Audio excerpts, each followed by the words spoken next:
Halo semua, anak-anak ibu, kembali kita pada pembelajaran hari ini di pertemuan yang kedua. Pada pertemuan pertama, kalian sudah mempelajari tentang tekanan zat padat. Nah, ibu harap semuanya sudah dapat memahami dan mengerti tentang materi tersebut.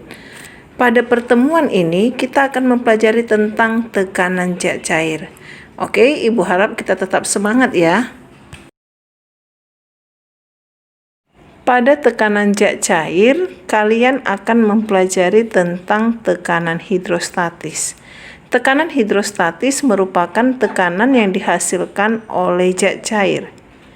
Besarnya tekanan hidrostatis bergantung pada ketinggian zat cair, massa, jenis zat cair, serta percepatan gravitasi bumi. Gaya gravitasi bumi menyebabkan partikel-partikel zat cair akan menekan partikel lain di bawahnya, dan begitu juga dengan partikel di bawahnya akan saling menekan hingga ke dasar zat cair.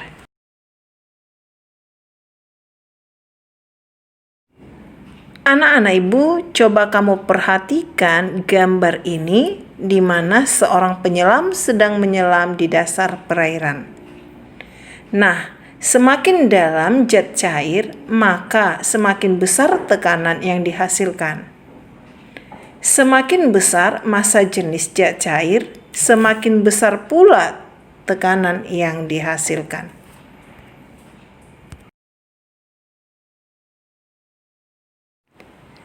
Pada zat cair, gaya atau F disebabkan oleh berat zat cair atau W yang berada di atas benda, sehingga P sama dengan W per A, di mana P adalah tekanan dengan satuan Newton per meter persegi atau Pascal, W adalah berat zat cair dengan satuan Newton, dan A adalah luas permukaan satuan meter persegi. Karena berat atau W sama dengan M kali G, maka M sama dengan Rho kali G. V sama dengan H kali A, maka dapat ditulis bahwa P sama dengan Rho kali G kali H kali A per A. A per A dibagi menjadi habis, maka P sama dengan Rho kali G kali H. P adalah tekanan dengan satuan Newton per meter persegi, M adalah massa benda satuan kilogram, Rho adalah massa jenis zat cair satuan kilogram per meter kubik, G adalah percepatan gravitasi satuan meter per sekon pangkat 2, H adalah tinggi zat cair satuan meter, dan V adalah volume satuan meter kubik. Adapun penerapan tekanan hidrostatis dalam kehidupan sehari-hari. Yang pertama, merancang berbagai struktur bangunan dalam penampungan air. Misalnya, pembangunan bendungan untuk PLTA atau pembangkit listrik tenaga air. Yang kedua, memperhitungkan tekanan hidrostatis air laut sehingga kapal selam mampu menyelam ke dasar laut dengan kedalaman tanpa mengalami kebocoran atau kerusakan. Apakah kamu mengetahui bahwa manusia hanya mampu menyelam hingga kedalaman kurang lebih 20 meter? Hal ini dikarenakan paru-paru manusia tidak dapat menahan tekanan yang besar, lebih besar dari 240.000 Pascal.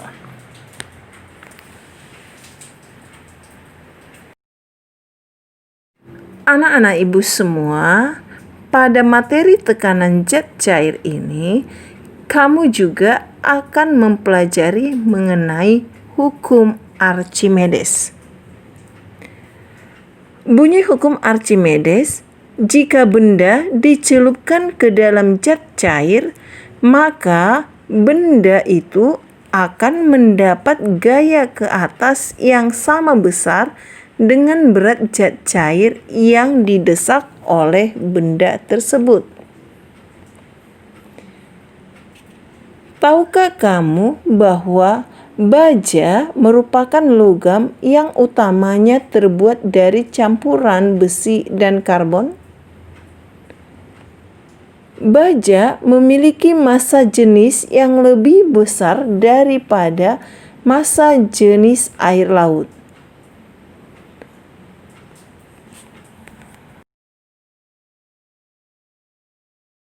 Oke, anak-anak ibu. Nah, perhatikan ya. FA sama dengan WBU dikurang WBA. Sehingga WBA sama dengan WBU dikurang FA. Di mana FA adalah gaya apung satuan Newton, WBA berat benda di air satuan Newton, dan WBU berat benda di udara satuan Newton. Menurut Archimedes, benda menjadi lebih ringan bila diukur dalam air daripada di udara, karena di dalam air benda mendapat gaya ke atas.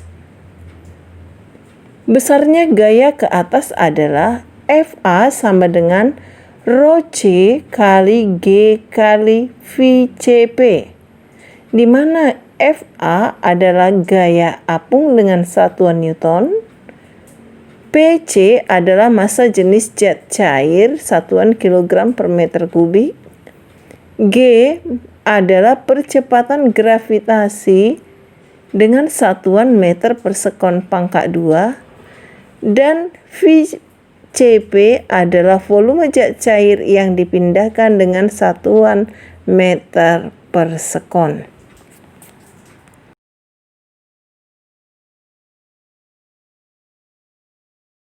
Selanjutnya adalah hukum Pascal. Jika kamu perhatikan gambar dari alat yang digunakan pada hukum Pascal ini, menunjukkan bahwa tekanan yang diberikan pada zat cair dalam ruang tertutup akan diteruskan ke segala arah dengan besar yang sama. Hal ini merupakan bunyi dari hukum Pascal yang dikemukakan oleh Blaise Pascal pada tahun 1623 sampai 1662. Menurut hukum Pascal, tekanan diteruskan ke segala arah dengan sama besar, termasuk ke luas penampang.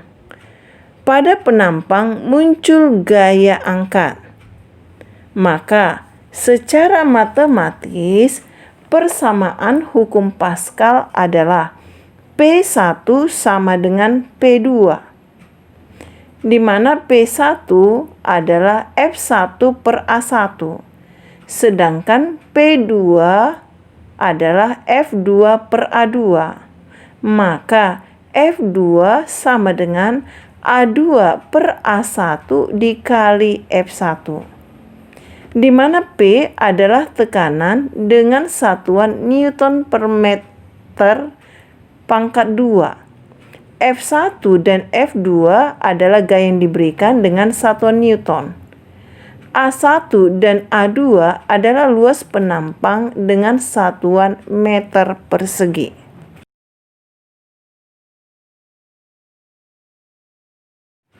Yang ketiga adalah tekanan gas.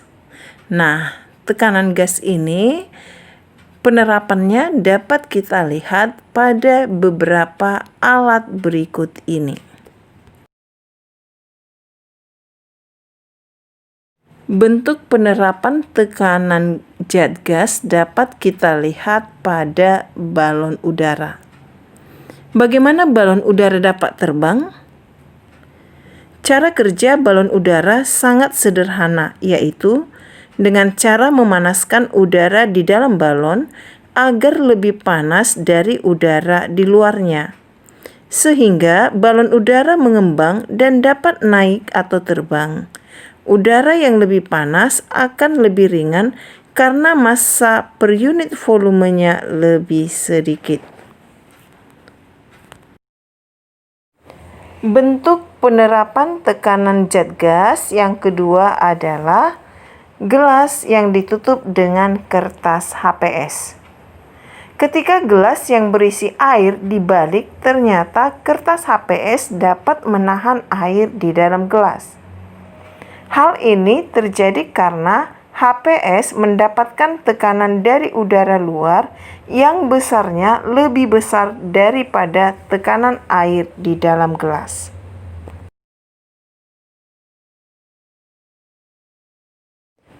Bentuk penerapan tekanan zat gas yang ketiga adalah Erlenmeyer yang ditutup dengan balon karet. Bagaimanakah tekanan udara yang terjadi pada Erlenmeyer ditutup dengan balon karet? Ketika air dalam Erlenmeyer yang ditutup dengan balon karet dipanaskan, akan membuat balon karet mengembang. Hal ini terjadi karena partikel gas dalam Erlenmeyer menerima kalor dari pemanasan. Akibatnya, gerakan partikel gas dalam Erlenmeyer semakin cepat dan terjadilah pemuaian, sehingga tekanannya menjadi besar. Tekanan di dalam Erlenmeyer ini diteruskan sama besar menuju balon karet, sehingga tekanan di dalam balon karet lebih besar daripada tekanan gas di luar balon karet yang mengakibatkan balon karet mengembang.